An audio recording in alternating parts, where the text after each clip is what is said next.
Kwento ay Stairway to Heaven. Apat na daan patungong langit. Hindi pwedeng magkulang, hindi pwedeng mag-shortcut.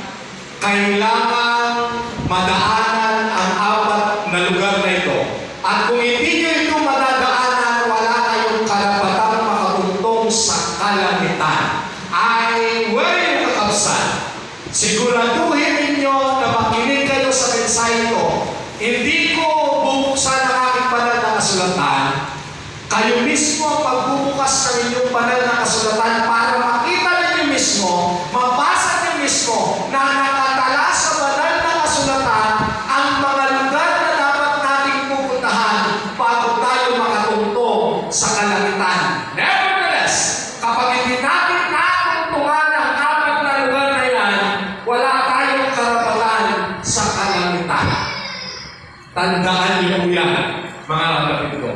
Alam niyo po, meron isang sasakyan na akarag-karag, bulong na kakabsan.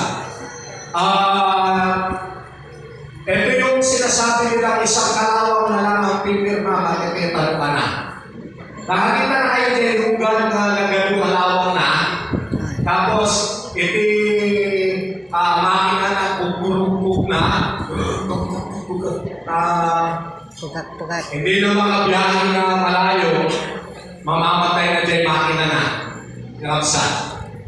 Kaya kapag kaya na yung pumupunta po sa pagpasensya niyo ako, malikot po ako sa pulpit ko kasi nagsakit isaka ko. Kailangan mong i-relax. So kayong mag-alala, kaya ko naman hanggang alas 5 kasi nakaborpin ako. Hindi ko alam kung kaya rin nyo hanggang alas 5. Baka hanggang mamaya pagkatapos kumain, wala na kayo. Kaya sa inyo inaanak ko, pakipicturan na anak.